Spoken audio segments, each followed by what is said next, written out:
Welcome to Real Change, the movie review podcast hosted by Brian. View this podcast every Thursday as I will have a new review each week.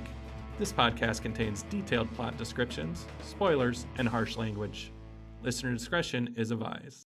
Welcome to Real Change Episode 2. Today I will be discussing Halloween 2, starring Jamie Lee Curtis and Donald Pleasence, directed by Rick Rosenthal. I said in the last podcast how the first Halloween was a little special to me because of the circumstances around the viewing. It was kind of forbidden. I wasn't supposed to see it, and I saw it anyway. Can't really remember the first time I saw this film. It might have been 15. It might have been earlier. Might actually have been later. I actually probably have seen part 3 before this one. So while rewatching it for this podcast, I did remember there were certain parts that were kind of what I remembered, and certain parts I didn't remember at all. That played out completely differently. It was kind of interesting just to go back and watch something that you haven't seen in a really, really long time. So let's just get right to the plot. This one picks up where the first one ends, with Michael getting shot 6 times and disappearing. Dr. Loomis continues the search for Michael as Laurie is brought to a local hospital.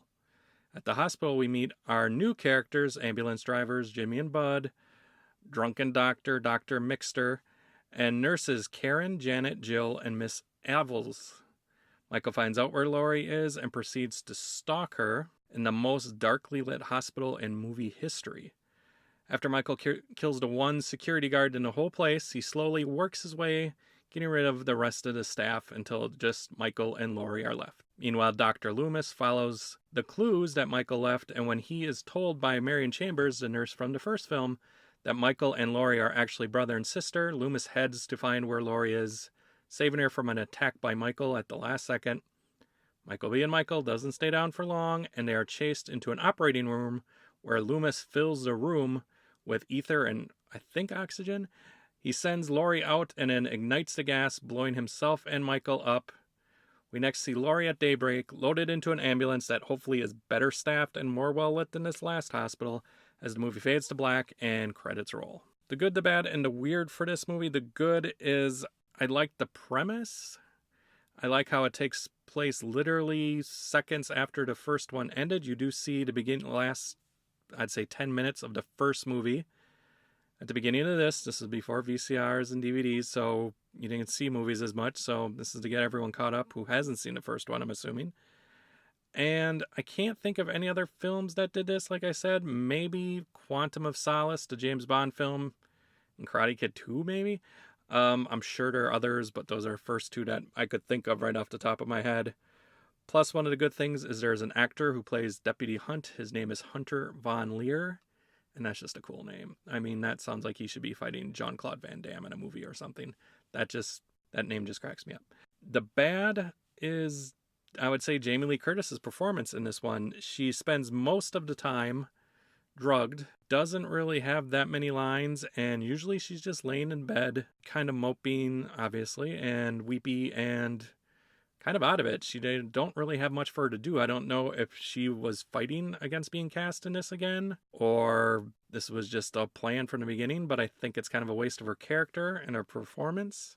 Also, there's a dream sequence I didn't like in here where it's either a dream sequence or it really happened, I'm not sure actually, where Laurie visits Michael in the institution, Smith Grove, and that makes no sense.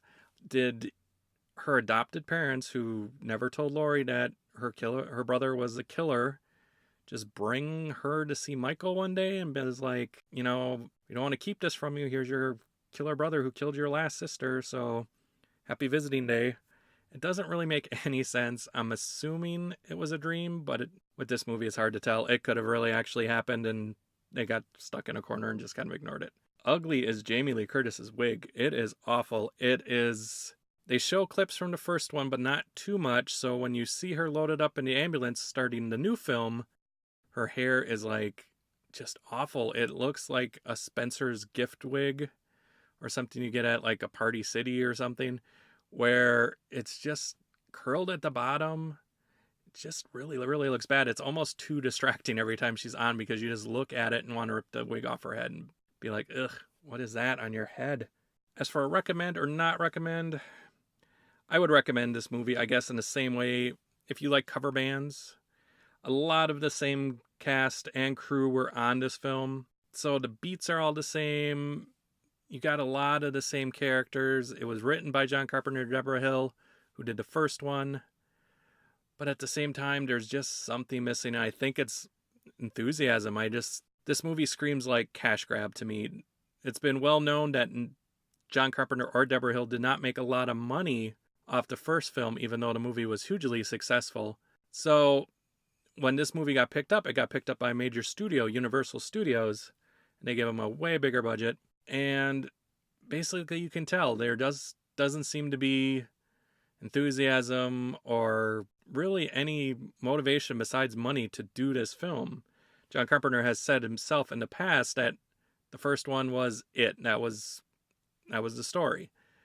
And he supposedly had to drink a 6-pack every night while writing the script because he just hit a brick wall. And it kind of shows. It's not that great. There are some good parts to it, though. Donald Pleasance is still good, although I think in real life he might have been drunk during this movie. He's kind of acts a little goofy. Although he's still good. His speeches now aren't as great because we already know Michael's evil speeches are kind of forced now. But there is some atmosphere in this movie, and it's a really, really weak recommend. But I know some of the sequels are coming up, and this by far is probably one of the better ones. So if you like the first one, just think of it as a 3-hour, part 1 and part 2 is a 3-hour movie that dips in quality halfway through. It's worth checking out, but if you skip it, you're not going to miss anything. So that is it for this movie. Next podcast, I will be talking about Halloween 3, Season of the Witch. I don't remember much about that one. I do remember that I wasn't a big fan of it. Maybe it's changed. I do remember one scene that I'll probably discuss at one point next week, or next podcast, I should say. But yeah, that should be it. If you have any questions or comments, please leave comments on the YouTube video, or email me, or just stop me in class, or just yell at me, or whatever. If there's anything you want me to review, or anything you liked or didn't like, I'm open to criticism. So just please go ahead, give me a shout out. And until next podcast, happy Halloween.